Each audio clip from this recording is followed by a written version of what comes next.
I did want to start off today by just going over the answers to the warm-up you're just working on. I'm going to ask a couple of questions after we go over these answers.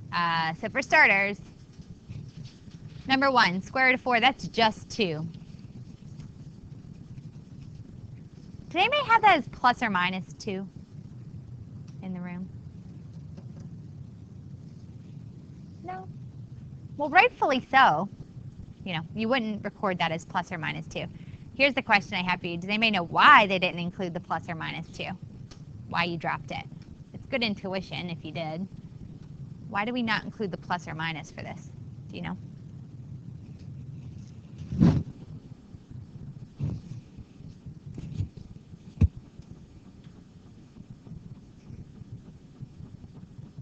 Why don't you throw the square root of 4 in your calculator, hit enter.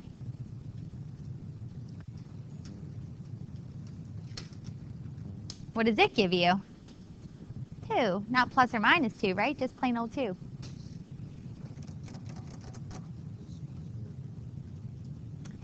Okay, so that is definitely a true story, Chris. You're right about that. You cannot take the square root of a negative number.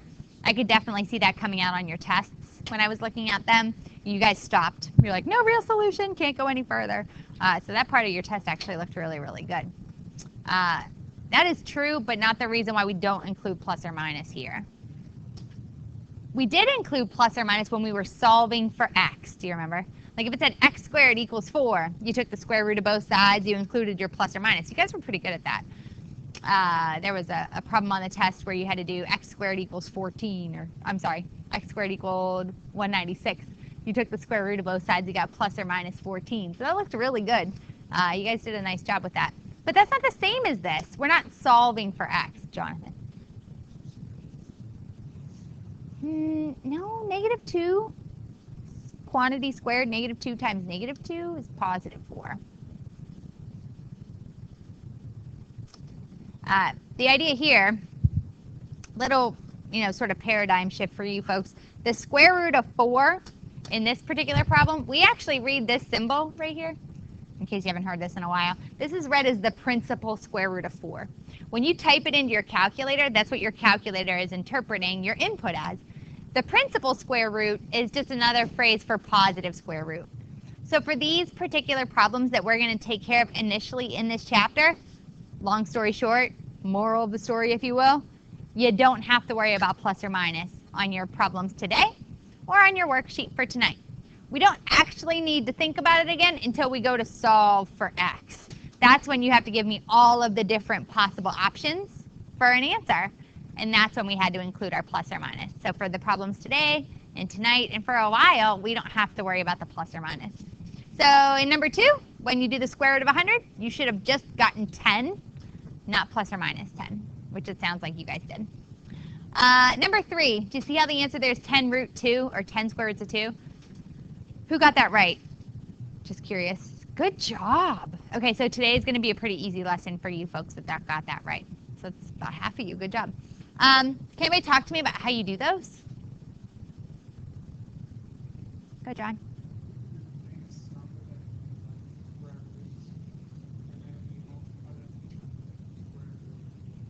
Yeah. Yeah. But you did a nice job. You have to find the largest perfect square factor that goes into the radicand. And after that, you use your product property to break the radical apart. Did anybody pick 25 to go into 200 when they broke it down? But then you had to do it again?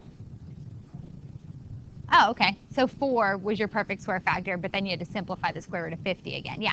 So you can pick, inadvertently not the largest perfect square factor, but then you always have to remember to reduce and reduce and reduce. Yeah. So it can be a little bit tedious. Question number 4. How I got the answers, well, for me is from memory, but you folks want to remember that if it asks you for a perfect cube, what you're doing is, for instance, 1 cubed. That's 1 times 1 times 1, and that's 1. 2 cubed is 2 times 2 times 2, that's 8. 3 cubed is also a perfect cube, that's 27. 3 times 3 times 3 is 27. 4 cubed is 4 times 4 times 4, it's 64. 5 cubed is 5 times 5 times 5, which is 125. You should bank on memorizing these 5 numbers. they're just like your first 20 perfect squares that you had to memorize from back in the day. So these numbers here you should be able to produce pretty quickly from memory as well. Now you folks went through the vocabulary already. Anybody have any questions about those words? Essentially, we have three properties that we're going to address today, and you jotted them down from your textbook. They do have some names. In our old textbooks, you folks are dealing with new textbooks right now, but in our old textbooks, this third property, do you see how it indicated division? We called that the quotient property. This second property right here, because it dealt with us multiplying radicals that had the same indices, we call that the product property because it was multiplication. And then this guy up here never had a name, but it's super cool. Your next quiz, looking like next week sometime, is no calculator. So what you have to think about is how could you make the problem a little bit more manageable using the numbers on the paper? And that's what this first property does for you. If you don't have a calculator, it's kind of hard to take, initially maybe the cube root of 64, if you don't have that number memorized. But, what you can do is just take the cube root of 8, which is 2, and then square it. 2 squared is 4. So that property gives you the flexibility to kind of move that exponent in and out of the parentheses. Do you see that? So it's a nice property to have. It's going to make life without a calculator a lot easier. So there it is underneath the radical, or you could bounce it outside and do the radical first and then use the exponent. I really like that property. Okay, so let's practice. We're going to practice using your properties, just those first three.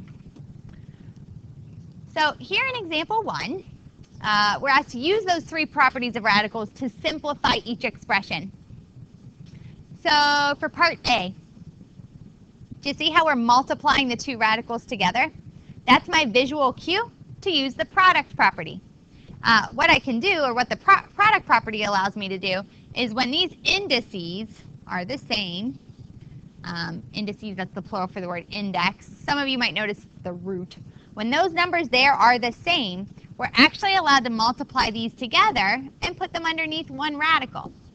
So the cube root of 4 times the cube root of 2 is actually the same as the cube root of 4 times 2, which is the cube root of 8. Now what's nice is that I remember that number from my warm-up. I remember that the cube root of 8 was a very important number. You folks had to list out your first 5 perfect cubes, and I'm hoping that you'll see them enough that they become part of your memory. But 8 was that second number you wrote down, which means you can take the cube root of that number and it works out nice. The cube root of 8 is 2.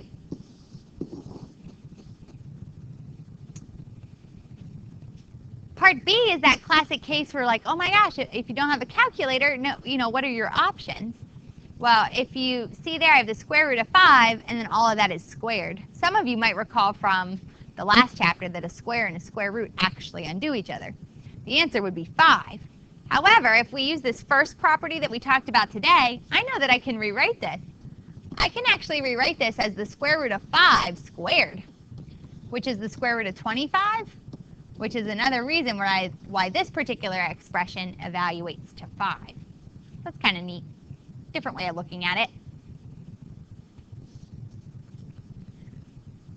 Part C is another case where we can use the product property. I have the cube root of 5 times the cube root of 25. And whenever I see that those roots are the same and I'm multiplying them together, I can exercise the product property.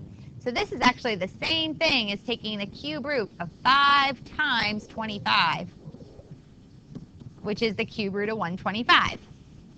And then I recall from my warm-up that 125 was actually a perfect cube. Cube root of 125 is just 5.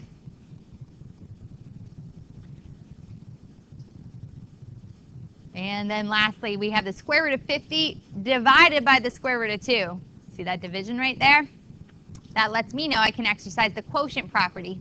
Another thing you should bear in mind is that there is a little 2 hiding out in there. I don't know if you ever knew that that was there or not. We write the square root so often that they just drop the 2. But when there is no index, you can assume that there is a 2 hiding out in there. It's like we're taking the square root. So With this being said, I do have my indices the same, which means that I can exercise the quotient property. Now, much like the product property, I could glue my product together underneath one radical. I could put my quotient together underneath one radical too. So this is the same thing as the square root of 50 divided by 2, which is a lot more manageable without a calculator. So the square root of 25, square root of 25 is just 5. Questions about that? Okay, we're going to apply the product and quotient properties in a slightly different way in the next example. This time, we're not going to glue things together underneath a radical. We can also use our product and quotient properties to break radicals apart. So, oops, I forgot about this part. Before we go into the next example, there's some rules we follow, however. These are some rules that are outlined on page 20 in your book, but they're the 3 rules we have to follow for a problem to be completely done. So these 3 rules kind of help you answer the question, Mrs. Lucas, when do I stop? Number 1 sort of addresses the issue from earlier, like, how do we know a radical is completely simplified? Number 1 says, hey, a radical is completely simplified if you've taken out all of your perfect roots that were factors of your original radicand. So you've gotten rid of all those possible factors underneath the radical that could be eliminated.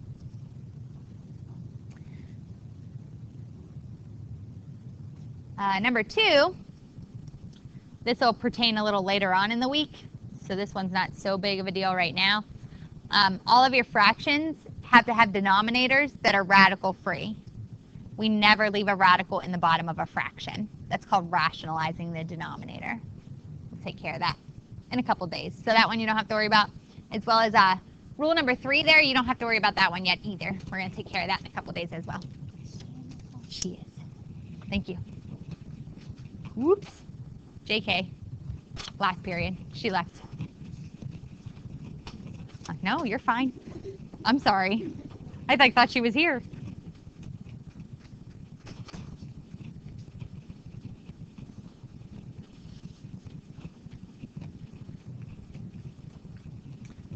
Everybody have their rules copied down? You're good? Alrighty. So, now, in example 2, this will be my last example of the day. Example 3 is ultimately going to be a little bit of independent practice for you.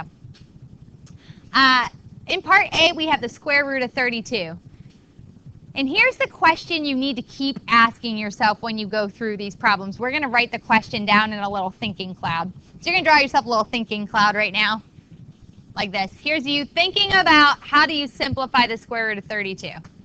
You know, rule number 1, since we're starting a new note packet, what goes on the smartboard goes in your notes. And then if you don't understand it, don't write it down. Just ask me a question, and then we can answer your question and carry on with our notes. The question we have to ask ourselves is this. And John said it earlier. This was your question. What is the largest perfect square factor that divides into blank? What is the largest perfect square factor that divides into blank? And in this case, we're thinking about the number 32. So we have to ask ourselves in our list of perfect squares that we have memorized. They're also on my door right there, on my closet door. We have to ask ourselves, what of those numbers is the largest that divides evenly into 32? What do you think, John? Yeah, good man. So I'm going to use the product property, but this time I'm going to use it in reverse. I know that 32 is equal to 16 times 2. So what I'm allowed to do, based on the product property of radicals, is say that the square root of 32 is now equal to the square root of 16 times the square root of 2. And then you just square root each piece. The square root of 16, that evaluates to 4. The square root of 2 is actually what we call an irrational number. It's a non-terminating, non-repeating decimal. Crazy decimal. So if you want to tell me that that's a part of your answer, you just write it there. This is what we call the exact answer. No rounding involved. Now, you have a worksheet for tonight. I'm not done. I'm going to show you the rest of these. You have a worksheet for tonight. I just wanted to show you real quick how you could use your calculator to verify that this is a true statement. I'm telling you right now that the square root of 32 is the same as 4 root 2. So check this out. You go into your calculator, and what I'm trying to tell you right now is that the square root, second x squared, 32 is the same as 4 square roots of 2. Do you see how you get the exact same decimal? They have the exact same value. They're equivalent expressions. This is how you're going to check your work tonight. You're actually going to put it in your calculator to check to make sure that the problem works out to equal what you have it simplified down to, because you don't have an answer key and you don't have a back of the book for this worksheet. So you're going to use your calculator to help you check. So that's the last step. I have a question for you. Why can't I just put the decimal down, like 5.66?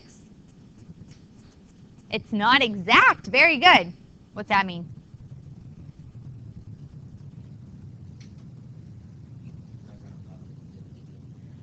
Right, right. You could end up rounding differently than maybe a textbook would want you to round. That could be true. Anytime you round, true story, I think I've talked about this before.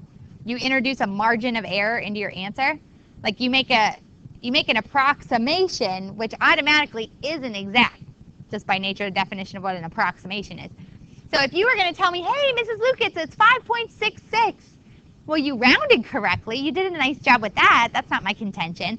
What I'm contending is that your answer is 1/100th off. It's just a little bit wrong. And you would have to round these no matter what. It's not like you're going to get like, ooh, 7 for these problems, because there's irrational numbers in them.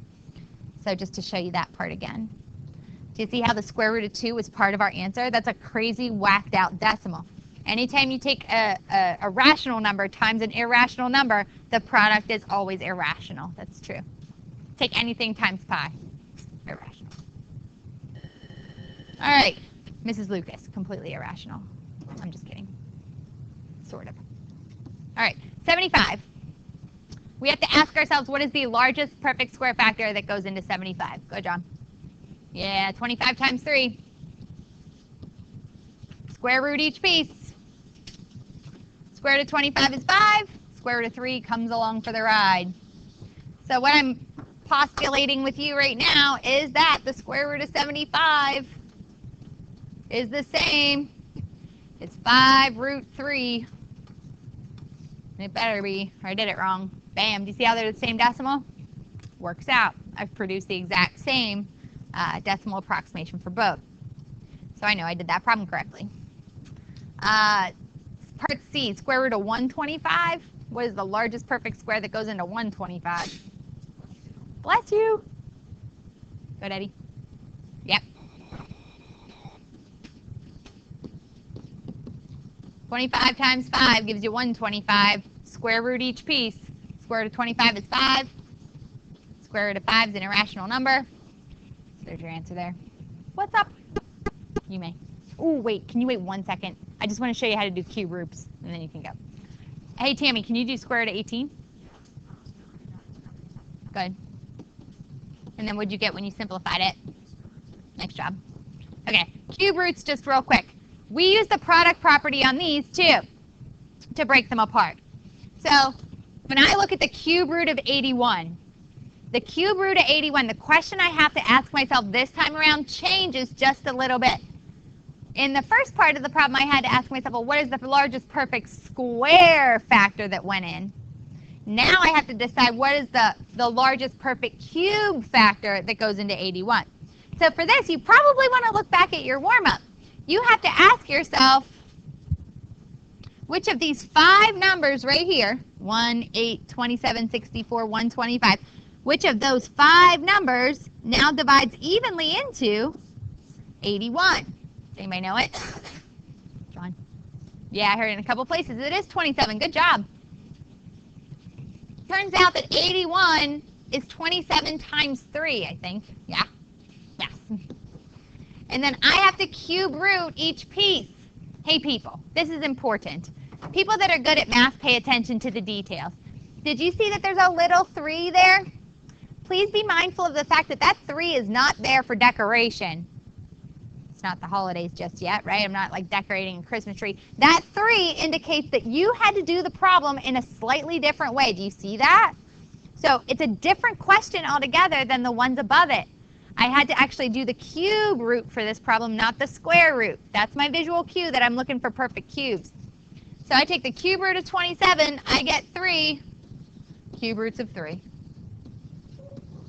Now, how do you check that on your calculator? Because that's been a while, right? I'm going to show you real quick. Tammy, if you're okay, you can go, but I'm going to show you how to check this on your calculator. Cube root of 81. If you're wondering where the cube root button is, it's been a while. It's math and the 4th option down. So math, 4th option down, 81. Press enter. What I'm postulating with you today is that that is equivalent to 3 math, option 4, cube roots of 3. And I get the same decimal. Do you see that? So I produced equivalent expressions. One's just a simplified version of the other. Let's do it one last time, and then I'll cut you loose on your independent practice. Cube root of 16. I have to ask myself, what is the perfect cube factor that divides evenly into 16? Out of those 5 numbers you had in your warm-up, which one goes in, Eddie? 8. So I have to cube root each piece. Cube root 8, that's 2. And I bring down the cube root of 2 for the ride there. So technically speaking, the cube root of 16 should be the same as 2 cube roots of 2. So I'll put that in my calculator. Oops. Sorry. Typo. Math 4, 16. So this number is indeed the same as 2 times the cube root. Nope.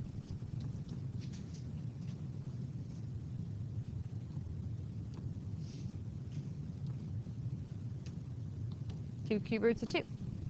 And you do get the same number, so it does work out. You good with that? Okay, so now for your independent practice, just to wrap up today's lesson, I wanted you to get going on example 3 there. So that's a little bit of practice for you. Just a little reminder, when you see numbers outside the radical, like in part C, you know that you just multiply those together as you normally would. You could just use your associative property of multiplication to regroup that a little bit. So if you're looking at part C like, oh my goodness, how do you do that? You take the integers and multiply them together, and then you take the radicals and multiply them together. So that's your little tip to get you started on that one. But yeah, you want to go ahead and start on that, and I'll show you some answers here in a sec.